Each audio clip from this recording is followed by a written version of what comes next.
everybody, and welcome to this edition of The Timeout. I'm your host, Charles Fisher, and I guess you're probably wondering why I have this basketball in my hand.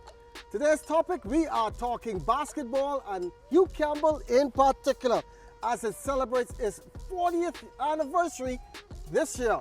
Also, high school basketball phenom VJ Edgecombe Jr. signs to play Division I basketball with the Baylor Bears. Also, 22 out of 39, that's called domination. Grand Bahama Schools has dominated the Hugh Campbell Basketball Tournament. We find out how they've been doing it, and guess what? We're going to get in shape with the fitness man, Marcellus Hall. All that coming up after this break. Don't you dare go anywhere.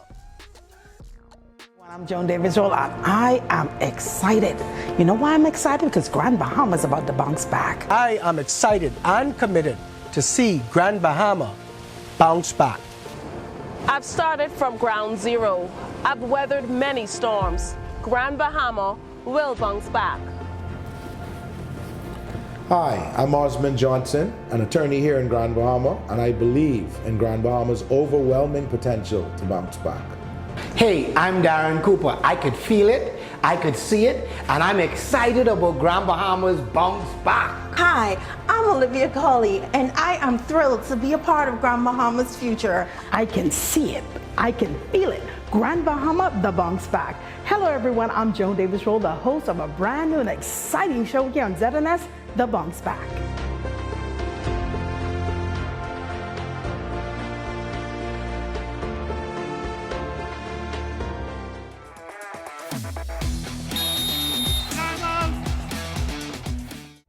It's the granddaddy of all tournaments, the Hugh Campbell Basketball Tournament. The ball started bouncing way back in 1982, and now we have seen it growing into one of the most exciting sporting events in the Bahamas. Since the first tournament with only 7 teams from Providence, which was won by the Golden Eagles of L.W. Young, each year there has been an increase in that number of teams from 7 to 32. It brings together many young Bahamians from all around the various family islands, and where lasting friendships are formed. Every senior basketball player dreams of playing in and winning the prestigious classic, which determines the best team in the country. Many former players have gone on to college. 2 have played in the NBA, notably Dexter Cambridge and Buddy Hield, and several have gone on to play professionally in Europe, Asia, Puerto Rico, and South America. And with the support of national television exposure, the Hugh Campbell Basketball Classic is enjoyed by most households throughout the country. The Hugh Campbell Basketball Tournament celebrating 40th anniversary. And one of the guys that made sure it was possible to tip off, still looking young, known him for quite some time, involved in just about any sport, Commonwealth American Football League, baseball, basketball, the great Alfred Forbes. Welcome to the Timeout, friend. Thank you, Hugh. Nice to see you. What you've been up to? Well, I've been trying to stay busy. A couple of years ago, I went to last year it was. I was in Freeport helping a friend with his school, his technical vocational school down there. And now that I'm back home, I just got back this year, last year. Now that I'm back, I'm sort of looking for something to do, some kind of activity to take part in, or see if I can help, in any way, any association. Who decides who comes to the tournament? Well, actually, the committee tried to get as many, especially Family Island teams, to the tournament as possible. And they are responsible for invitation. Mind you, some schools who are not invited, they have the option to, call in and ask if they can be a part of the tournament. Then we were happy to have them. And from then it grew and it grew and it grew. It grew one time to about 30, I think we had almost 36 teams, about 36 teams in the tournament. And how were the early years of the tournament? You're talking about how it blossomed a lot. Well, I think it was because of the way it was organized.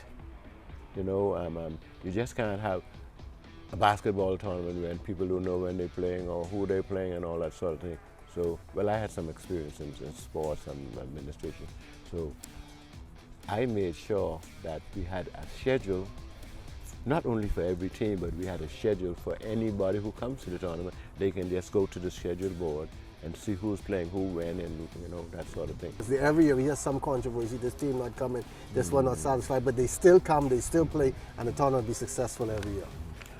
I think the treatment that the committee, gives the team, offers the team, like accommodations and that sort of thing, and food if necessary, and transportation, and people just grew. I mean, the public, the basketball people, spectators, they just love, the way the tournament go. Because, well, when I was there, I should say, the tournament never had a lapse or a slack period. No, every time a game was finished, another one was started, and that's the way it went, and hopefully it'll continue to be that way. How costly is it to put on a tournament like this? Well, I remember around about the third or the fourth tournament, we had a major sponsor in Shell, Bahamas, and we got close to them. Mr. Colby, his name was, I think he was manager or president of the company then, and we had a good relationship, and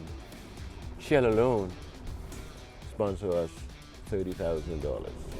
Yeah, and we took that and do what we had to do, like prep for the tournament. You had to do that, gym preparations and all this sort of thing, and obviously teams coming from the family islands, you need to offer them some sort of incentive, and we were able to give them, little funding.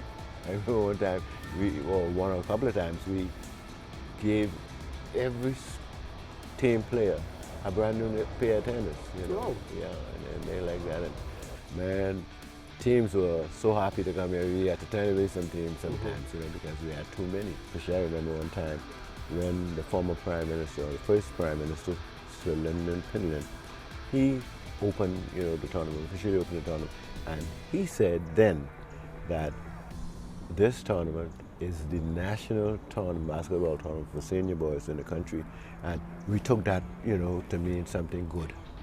So we built on that, and that's what we tried to make it. In 1986, the tournament was cancelled. Could you tell us why? 86. That was the 1986. Yes. Yes, that was the fourth tournament, I think. But the tournament was cancelled because the committee got a request from the teachers' union to cancel it because there was a sort of dispute or little wrangling between the BUT and the Ministry of Education. They wanted to, I don't know if they were on strike or on whatever they were, but they asked us, to cancel it out of respect because we were teachers. And we said, okay, we didn't want to, but out of respect for the union, we did cancel. Once again, we're here on the timeout with historian, I should say, Alfred Falls, one of the founders of the Hugh Campbell Basketball Tournament. Much more from him, and a lot of NBA prospects played in this tournament. He'll tell us how and why and where they are right now.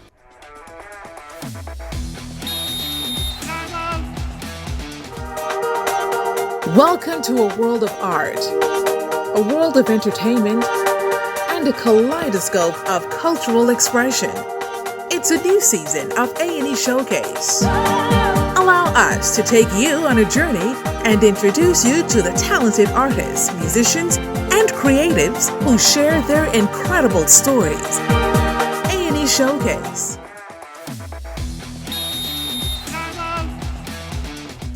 We're back here on the timeout with Alfred Falls, once again one of the founding members of the Hugh Campbell Basketball Tournament, and it has impacted high school basketball in the country, you think? Oh, definitely, yes. Had it not been for the Hugh Campbell, we wouldn't have heard of some of those teams who had very good players, some of them who went to the NBA, not from the Hugh Campbell, but from their own school location. And we had teams from all over the Bahamas. Abaco had a few teams in, Moores Island had teams, Long Island had teams. We had so much emphasis on, sportsmanship and being able to do your best and play your best. Everybody wanted to come to the Hugh Campbell, everybody. Because our motto was only the best is good enough. Yeah, and they took that as a good slogan, and they try to be the best that they can when they came to the Hugh Campbell. Oh, we had fun in the Hugh Campbell. Yeah. I think the Hugh Campbell Tournament has lost some of its luster because it's now a junior school. And when it was a senior school and names like Dexter, Cambridge and those played for, the school had someone to come out and watch. Do you think that impact the tournament a bit? I don't know. I think it's the structure, the organization of the tournament, because no matter where the tournament, not where, but no matter who, if they do it the right way, you know, do it, put a lot of gusto in it, and at least know what you're doing. I think the school doesn't matter. But yes, it was, you know, more, I think, attractive or more gusto in it when AF Adley was a senior high school. So let me put this question to you before we get out here. We sat in the gym many days and many nights, and they say, boy, Forbes fixing this schedule so New Providence could win this tournament. Or it could be a New Providence Grand Bahama. I know you heard it. Is it any truth to that? No, all I do is fix the schedule. I don't fix like, how I know who's the better. But I know one thing, you mentioned earlier, I think that out of the 40 tournaments, Grand Bahama teams won 22. Now, I said that I wasn't there for the last 10 years or more, so I had nothing to do with that. Why are they still winning? You see, the thing about fixing the tournament is that people don't like to see, let's say, big teams, like teams from Grandma or teams from Nassau Big Team, playing smaller schools, like the schools from from there. They want you to play all the Family Island schools, and no, the tournament is not like that. The tournament is inclusive of all the schools invited. Okay. Well, thanks a lot, Alfred Forbes, for taking time out of your not so busy schedule to come join us here on the timeout. We're talking Hugh Campbell Basketball Tournament. You're going to watch any of the games this year? You still go around and watch the games? Yeah, I went down to 1 or 2 games last time, and I didn't too much like what I used to see. But I'm going to go this year because I spoke to the gentleman in charge now, the coordinator, at AF Adley, and he told me something about the tournament being pushed forward. I'm going to move up a bit. And I don't like that idea. Not that I have anything to do with it because I'm not there anymore, but I mean the fact that the Hugh Campbell is usually held on midterm break for school. So, you know, everybody got a couple of days off from school to come out and support their team. But I guess we'll see how it goes. Yes, we'll definitely see how it goes. Well, former and present NBA players like Dexter Cambridge and Buddy Hield played in the Hugh Campbell Basketball Tournament. Following in their footsteps is high school phenom Valdez Edgecombe Jr. He's the focus of this week's edition of Timeout with Amajal Knowles.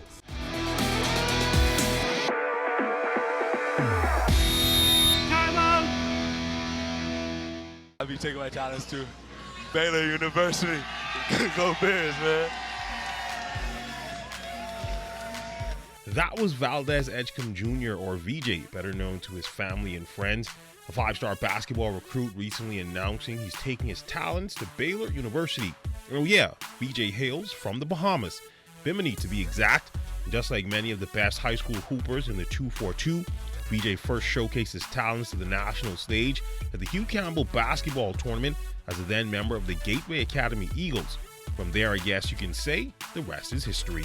Bahamas' next big basketball star made his much-awaited return home this Christmas as his highly touted Long Island Lutheran High School participated in the second annual Hoop Fest in Paradise Basketball Tournament, where Edgecombe dazzled the home fans and led them to a 2-0 record.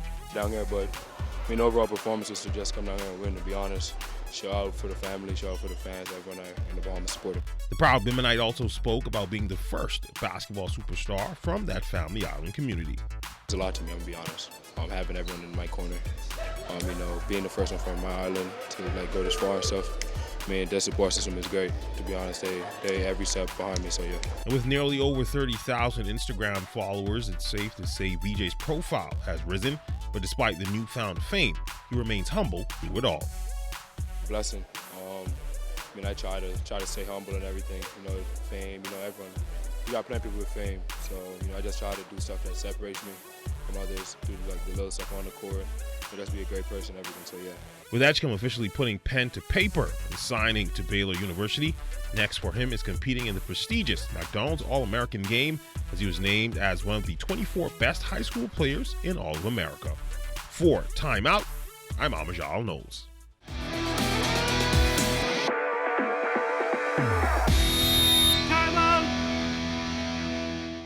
Thanks a lot, Amajal. Great NBA prospect there. When we come back, we're heading to the north to find out what's happening there with sports.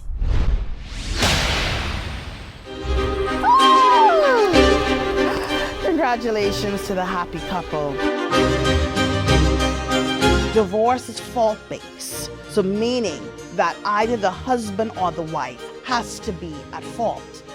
I am simply saying a divorce actually takes your dollar and cuts it down to 50 cents. Not all the time. I'm just saying, on a dissolution of the marriage, the parties are obviously going to go their separate ways.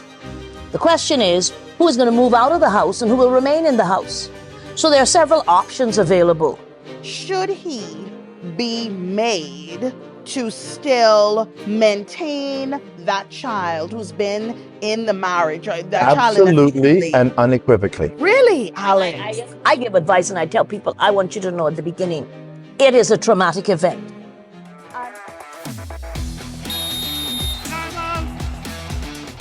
With some history there in Hugh Campbell Basketball. Welcome back to the Timeout. We take a little short plane ride up north to see what's happening there.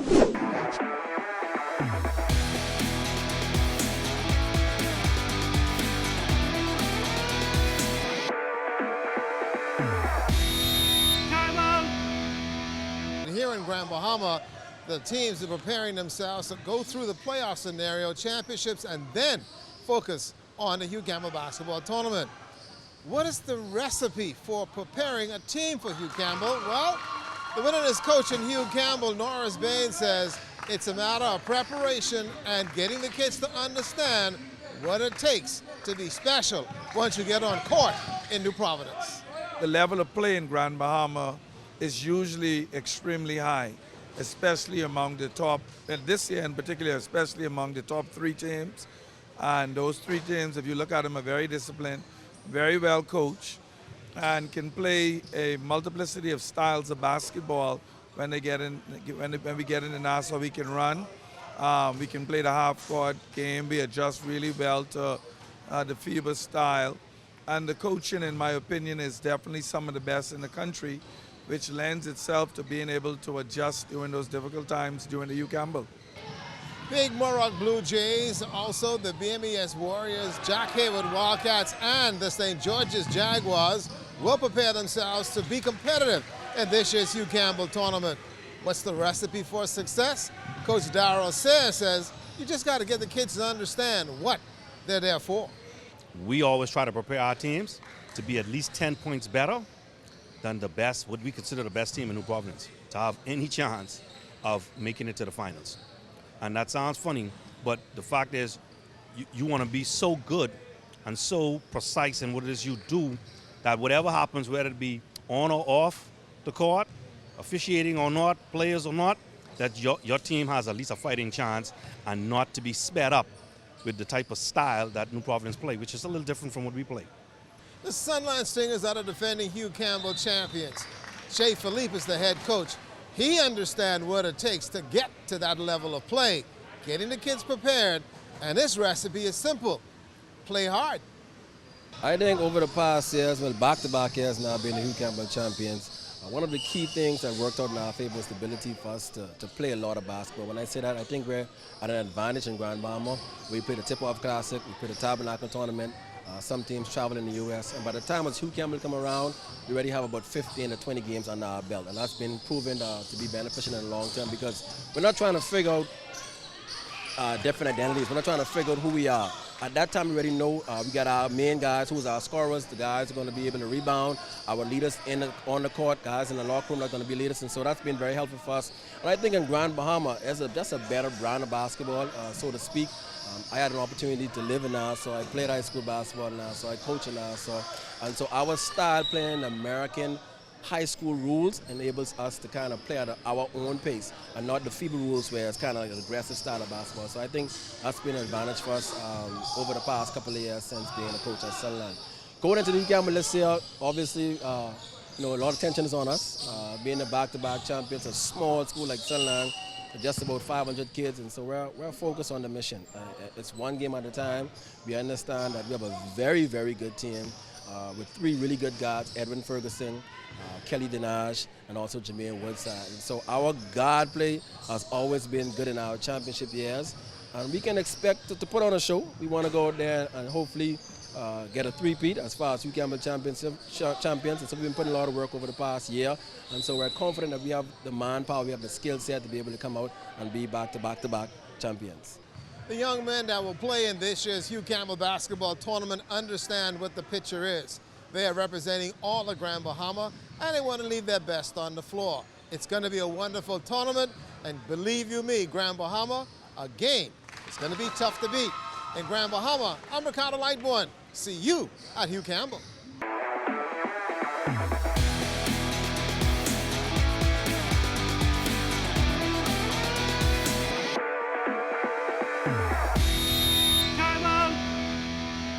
Welcome back. It's time to get in shape.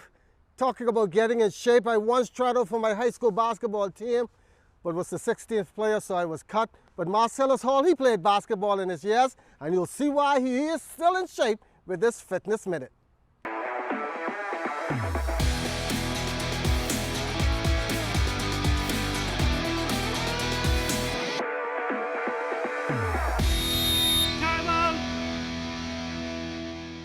Hey, what's up, Fit Fam? Coach Marcellus here, upliftmindandbody.com, and we're here at Physique Total Fitness right here on Dunmore Avenue to bring you your health tip on the show Timeout. So here's what we're going to tell you today that's going to hopefully help you along your fitness journey. First of all, if you're on that treadmill for hours at a time and you're wondering, why isn't this working? Why am I not losing the weight like I thought I would? Well, the reason for that is, and this could not be the only reason, but mostly this is what I find with a lot of clients, is that because you're making cardio the focus of your fitness plan. That's not exactly what you want to do.